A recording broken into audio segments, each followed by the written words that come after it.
야, 너 방금 들었어?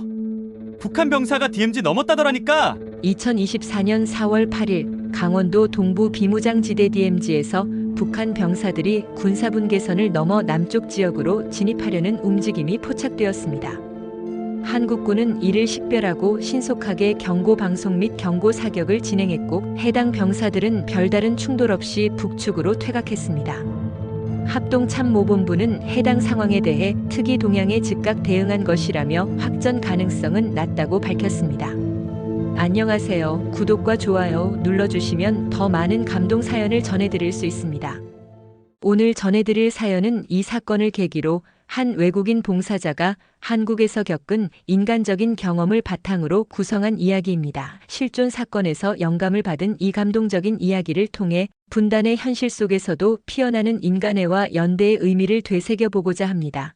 지금부터 그날 현장에서의 선택이 한 사람의 삶을 어떻게 바꾸었는지 함께 들여다보시죠. 미국 시애틀에 사는 청년 조슈아. 그는 한국에서 봉사활동을 하다 우연히 이번 DMZ 상황과 엮이게 됩니다. 당시 조슈아는 강원도 인근 지역 초등학교에서 영어 교육 자원봉사를 하던 중이었습니다. 사건 발생 전날 밤 그는 뉴스 속 자극적인 긴장 보도에 불안을 느끼고 있었죠. 그러나 그는 다음 날도 아이들을 가르치러 등교했고 그날 우연히 군인들과 대피 훈련을 함께하게 됩니다. DMZ에서 가까운 이 마을은 평소 군과 협조하여 비상 상황 대비 훈련을 정기적으로 실시하고 있었고 조슈아는 그 중심에 있었습니다. 그는 원래 안전한 본국으로 돌아가라는 대사관의 권고도 받았지만 한 가지 결심을 합니다. 이 아이들과 함께 있어야겠다. 여기서 도망가면 평생 후회할 것 같다. 조슈아의 그 선택은 이후 그를 한국 사회와 운명적으로 엮이게 만들죠. 그날 DMZ에서의 짧은 경고 사격 소식이 전파되자 마을 내에도 긴장감이 퍼졌습니다. 조슈아가 봉사하던 학교도 군과 연계된 매뉴얼에 따라 방공호 대피 훈련을 실시하게 되었죠. 조슈아는 아이들을 유도하며 인근 대피소로 함께 이동했고 혼란 속에서도 침착하게 움직였습니다. 당시 학교 인근에는 군 병력이 순찰을 돌고 있었고 일부 주민들도 사태를 예의주시하고 있었습니다. 조슈아는 군인들과 소통하며 아이들에게 불안을 최소화하려 노력했습니다. 우린 괜찮아. 선생님이 함께 있어. 그는 그렇게 아이들을 안심시키며 안전하게 대피를 마쳤습니다. 그가 본 것은 단순한 훈련이 아닌 언제든 현실이 될 수 있는 위기 속에서 우리가 서로를 어떻게 지켜낼 수 있는가에 대한 질문이었습니다. 학교 방공호에 도착한 조슈아는 아이들을 차례로 안쪽으로 안내하며 마지막까지 현장을 확인하고 있었습니다. 그때 멀지 않은 야산에서 한 인물을 목격하게 됩니다. 복장을 보면 군인이었지만 어딘가 불안한 태도 그리고 방황하는 듯한 눈빛이 낯설었습니다. 그 병사는 길을 잃은 듯한 움직임으로 울타리 근처를 서성이며 뭔가를 찾는 눈치였습니다. 조슈아는 군인에게 이 사실을 알렸고 군은 상황을 신중하게 파악하기 시작했죠. 확전 가능성이 있는 상황이라 모두가 신중할 수밖에 없었습니다. 하지만 그 병사의 모습은 분명 특이했고 조슈아는 무언가 이상함을 느끼기 시작했습니다. 군의 통제하에 해당 임무를 감시하던 병사들은 무장을 하지 않은 그가 단순한 병력, 이동 중 길을 잃은 것일 수 있다고 판단했습니다. 그러나 그 누구도 쉽게 접근하지 못하고 있던 상황 조슈아는 그 병사가 혼잣말을 중얼거리는 모습을 보았고 불현듯 영어로 간단한 문장을 시도해봤습니다. You okay? 순간 그 병사는 조슈아의 목소리에 반응했고 두려움과 긴장 속에서 눈빛이 잠시 흔들렸습니다. 도와줘요. 돌아가면 죽어요. 이 짧은 한국어 문장 하나가 현장을 얼어붙게 만들었습니다. 분명 한국어를 배운 흔적이 있었고 그가 단순한 병력이 아님을 암시했습니다. 조슈아는 통역 자격은 없었지만 현장에 있던 한국군 통역병에게 상황을 설명했고 두 사람은 조심스럽게 해당 병사에게 접근했습니다. 그 병사는 경계심이 컸지만 강압적인 분위기가 아님을 느끼자 차분히 입을 열었습니다. 그는 북측에서 군 복무 중 식량 부족과 부당한 대우를 견디다 못해 무작정 남쪽으로 내려왔다고 밝혔습니다. 분계선 근처 훈련 도중 기회를 틈타 뛰쳐나왔고 그가 처음 목격한 사람은 조슈아였습니다.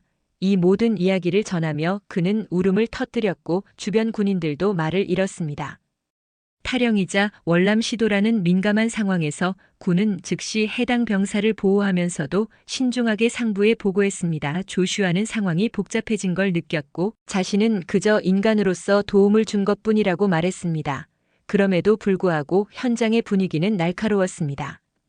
군 당국은 해당 병사의 신분을 확인하고 의도를 조사하기 위해 비공개 장소로 이동시켰고 조슈아는 이별 직전 짧은 인사를 건넸습니다. 6월 세이프 나우 이츠 오케. 그 병사는 처음으로 안도의 표정을 지었습니다. 며칠 뒤 조슈아는 언론과 외국인 자원봉사자 모임에서 잇따라 인터뷰 요청을 받았습니다. 대부분의 질문은 비슷했습니다. 그가 진짜 군인인지, 왜 도왔는지, 위험하지 않았는지 조슈아는 담담하게 답했습니다. 그는 병사이기 전에 사람이었고 눈빛에서 분명히 그걸 느낄 수 있었어요. 그의 대답은 조용한 울림을 주었고 일부 매체에서는 평화의 다리 역할을 했다는 표현을 쓰기도 했습니다. 하지만 조슈아는 어떤 정치적 해석도 원하지 않았습니다. 그건 제 의도가 아니었어요. 그냥 인간적인 선택이었을 뿐입니다. 학교로 돌아온 조슈아는 아이들에게 평소처럼 수업을 이어갔습니다. 하지만 아이들은 호기심 가득한 눈으로 조심스레 물었습니다. 선생님, 진짜 군인이었어요? 무서웠어요? 조슈아는 잠시 고민하다가 웃으며 대답했습니다. 응, 조금 무서웠어. 근데 그 사람도 무서웠을 거야. 그래서 서로 조심히 말한 거지. 아이들은 고개를 끄덕였고 어느새 교실엔 평소처럼 웃음소리가 퍼졌습니다. 그는 아이들에게 두려움보다 배려가 먼저일 수 있음을 가르쳐주고 싶었습니다. 조슈아는 시간이 흐른 뒤 해당 병사의 처우가 인도적 절차에 따라 진행 중이라는 소식을 전해 들었습니다. 정확한 신원은 보안상 공개되지 않았지만 건강은 무사하고 현재 심리 상담과 보호 절차를 받고 있다고 했습니다. 한 언론사는 전쟁 없는 탈출이라는 제목으로 그의 사연을 보도했고 조슈아의 이름은 기사 어디에도 등장하지 않았습니다. 그는 그것이 더 다행이라고 느꼈습니다. 모든 관심은 그 병사가 새로운 삶을 시작하는데 쓰여야 한다고 믿었기 때문입니다. 며칠 뒤 조슈아는 아이들과 평화에 대해 이야기하는 시간을 가졌습니다. 교과서가 아닌 삶에서 직접 배운 평화였습니다. 그는 칠판에 평화라는 단어를 적고 아이들에게 물었습니다. 여러분에게 평화란 어떤 걸까요? 어떤 아이는 가족과 밥 먹는 시간, 또 어떤 아이는 학교에서 노는 시간이라고 말했죠. 조슈아는 조용히 웃으며 대답했습니다. 맞아요. 평화는 무언가 특별한 게 아니라 우리가 아무렇지 않게 누리는 하루하루예요. 그는 이 경험이 아이들에게 단순한 뉴스나 위기 상황이 아니라 사람을 생각하고 지키는 계기가 되었으면 했습니다. 그리고 진심으로 바라게 됐습니다. 다시는 누구도 총을 들지 않는 세상이 오기를요. 며칠 뒤 군 관계자가 조슈아를 잠시 만나자고 했습니다. 그는 약간 긴장한 채 부대로 향했죠. 담당자는 조용히 조슈아에게 작은 수첩을 건넸습니다. 바로 조슈아가 도왔던 그 병사가 남긴 것이었습니다.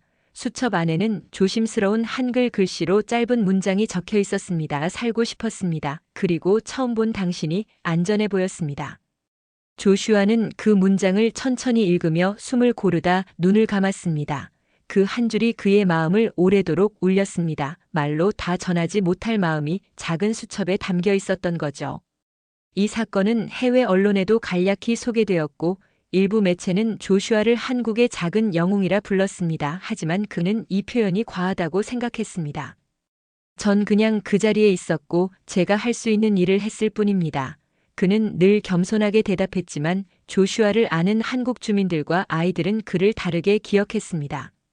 누군가의 공포에 손을 내밀 수 있었던 용기, 그것은 평범한 사람이기에 더 큰 울림이 되었습니다. 그가 남긴 진짜 유산은 말이나 뉴스가 아니라 자신이 보여준 태도였습니다. 만약 그날 조슈아가 그 자리에 없었다면 그 병사는 어떻게 되었을까요? 단순히 군사적 절차만으로 처리되었을 가능성이 높았을지도 모릅니다. 하지만 누군가가 말을 걸고 눈을 맞추며 사람으로 대해주었기에 상황은 전혀 다르게 흘렀습니다. 아이들도 군인들도 마을 주민들도 그 모습을 목격했고 조용히 가슴속에 새겼습니다. 그리고 시간이 지나 그 이야기는 한 마을을 넘어 더 멀리 퍼져나갔습니다. 평화는 거창한 선언이 아닌 그렇게 시작된다는 걸 모두가 알게 된 순간이었습니다. 조슈아는 그날 이후 자주 혼자 산책을 하며 생각에 잠기곤 했습니다. 그는 예전처럼 가벼운 마음으로 하루를 시작하진 않았지만 삶의 무게를 더 깊이 받아들이게 되었죠. 누군가의 생명을 생각하고 그의 선택이 타인에게 어떤 영향을 줄 수 있는지 깨달은 날들이었습니다. 그는 나중에 이렇게 말했습니다. 한국에서의 시간은 내 삶을 바꿨어요. 누군가의 목숨 앞에서 나는 더 이상 방관자가 아니었고 그걸 선택할 수 있다는 걸 배웠습니다. 그 말 속엔 두려움도 고통도 그리고 따뜻한 책임감도 함께 담겨 있었습니다. 조슈아는 그 병사의 수첩을 받은 이후 문득 그의 가족에 대한 생각이 떠올랐습니다. 그가 이렇게 탈출을 감행했다면 그의 가족은 지금 어떤 처지일까? 그 질문은 하루 종일 조슈아의 머리를 떠나지 않았습니다. 그는 국방부를 통해 병사의 가족에 대한 정보를 얻을 수 없었고 당연히 공개될 수 없는 사안이라는 점도 이해했습니다. 하지만 그럼에도 불구하고 그의 마음은 무거웠습니다. 전혀 알 수 없는 사람들의 안부가 궁금해질 만큼 조슈아는 이제 이 사건에서 완전히 빠져나올 수 없는 입장이 된 것이었습니다. 그날 밤 조슈아는 자신도 모르게 그 병사의 짧은 문장을 몇 번이나 되뇌었습니다. 살고 싶었습니다. 그는 단순한 생존이 아니라 인간으로서 살아남고자 했던 절박함을 느꼈습니다. 그저 한 명의 탈영병, 월남자가 아니라 사람으로서 자신을 지키려 했던 청년 그 병사의 가족도 어쩌면 같은 마음으로 매일을 살고 있었을 것입니다. 이 사건은 그렇게 한 사람의 결단이 그를 넘어 타인의 삶까지 비춰주는 거울이 되었습니다. 조슈아는 처음으로 진심으로 기도했습니다. 그 병사의 가족이 어디에서든 무사하길 바란다고요. 한국을 떠난 후 몇 달이 지나 조슈아는 시애틀 자택에서 우편함을 열다 놀라운 편지를 받았습니다. 보내는 이는 대한민국 국방부 외교담당 부서. 처음엔 당황했지만 편지를 열어본 순간 조용히 눈물이 맺혔습니다. 봉투 안엔 군 복무 중인 통역 장교가 자필로 쓴 짧은 감사 편지가 들어 있었습니다. 당신의 진심 어린 행동은 군 안팎에서 큰 울림이 되었습니다. 그 병사는 현재 난민 보호 절차에 따라 안전하게 지내고 있으며 정신적으로도 많이 회복되었습니다. 편지 끝에는 익명으로 처리된 병사의 메시지가 첨부돼 있었습니다. 처음 본 그 사람, 조슈아 당신은 나를 구했습니다. 나는 아직도 당신이 말한 당신은 안전해요라는 말을 기억합니다. 그 말이 나를 숨쉬게 했습니다. 조슈아는 오랜만에 손으로 가슴을 짚었습니다. 단 한 줄의 따뜻한 말이 생명을 어떻게 바꿀 수 있는지를 그는 다시 한번 실감했습니다. 이 편지는 액자에 담겨 그의 책상 위에 올려졌고 지금도 그는 힘들 때마다 그 글을 다시 읽는다고 말합니다. 시간은 흘렀고 조슈아는 다시 일상으로 돌아갔습니다. 그는 평범한 시민이었지만 특별한 이야기를 품은 사람이 되었습니다. 학교에서, 교회에서 혹은 지역 커뮤니티에서 그는 평화에 대한 강연 요청을 받기 시작했고 조심스럽게 자신의 경험을 나누었습니다. 그는 자신의 이야기를 영웅담처럼 말하진 않았습니다. 오히려 그는 누구라도 그 상황에 있었으면 그렇게 했을 거예요. 라고 늘 말하곤 했습니다. 그러나 사람들은 알고 있었습니다. 말보다 어려운 것이 행동이라는 것을요. 그는 지금도 한국에서의 시간, 그 짧지만 지난 경험을 회상하며 자신에게 던진 질문을 마음에 품고 삽니다. 나는 또 그 순간이 온다면 똑같이 행동할 수 있을까? 그리고 그는 그 질문을 통해 매일을 다르게 살아갑니다. 언젠가 다시 한국을 찾겠다고 다짐하며 그는 여전히 작은 용기가 만들어낸 변화를 믿고 있었습니다. 그렇게 이 이야기는 단순한 과거가 아니라 지금도 이어지고 있는 현재이며 미래를 바꾸는 씨앗이 되고 있었습니다. 조슈아는 시간이 흐를수록 자신과 같은 경험을 한 사람들을 점점 더 많이 만나게 되었습니다. 국제 NGO 단체, 한국전 참전용사 후손 모임, 그리고 평화교육을 전개하는 여러 시민 단체까지. 그는 자신이 겪은 일을 들려주는 강연을 요청받았고 그 안에서 누군가가 고개를 끄덕이며 공감하는 모습을 볼 때마다 큰 위로를 느꼈습니다. 특히 어느 강연에서 한 중년 여성이 손을 들고 조용히 말했습니다. 저희 아버지도 6.25 전쟁 때 민간인을 도와줬다 하셨어요. 조슈아 씨 얘기를 들으니 그 마음이 이해가 가네요. 그 한마디는 조슈아에게 큰 울림이었습니다. 그는 자신이 전한 이야기 속에서 누군가가 위로를 받고 다시 누군가에게 선한 영향력을 줄 수 있다는 것에 감사했습니다. 그렇게 평범한 외국인이었던 그는 조용한 전도자가 되었습니다. 단 한 번의 행동이 수많은 마음을 건드리고 기억 속에서 다시 되살아나 다른 사람의 삶까지 물들일 수 있다는 걸 직접 느끼게 된 순간이었습니다. 이제는 더 이상 두렵지 않았습니다. 그날의 일이 결코 우연이 아니었음을, 이 모든 연결이 하나의 흐름이라는 걸 그는 믿게 되었기 때문입니다. 조슈아는 훗날 자신의 경험을 책으로 남기게 됩니다. 그 책의 제목은 아주 짧고 단순했습니다. 당신은 안전해요. 책은 출간되자마자 국내외에서 화제를 모았고 단순한 실화 이상의 메시지를 담은 이야기로 자리매김했습니다. 그는 책의 서문에 이렇게 썼습니다. 전쟁은 국가 간의 일이지만 평화는 사람과 사람 사이에서 시작됩니다. 그날 제가 했던 건 정치도 전략도 아닌 단지 사람을 지켜주고 싶었던 마음이었습니다. 조슈아는 지금도 그날의 경험을 떠올리며 살아갑니다. 그는 다시 한국을 방문하여 자신이 봉사하던 마을을 조용히 찾았습니다. 아이들은 성장해 다른 학교로 떠났지만 그와 인연을 맺었던 교사 한 명이 이렇게 말했습니다. 그날 이후 우리도 많이 달라졌어요. 선생님의 용기를 보고 저희도 다시 배웠어요. 조슈아는 고개를 숙이며 미소 지었습니다.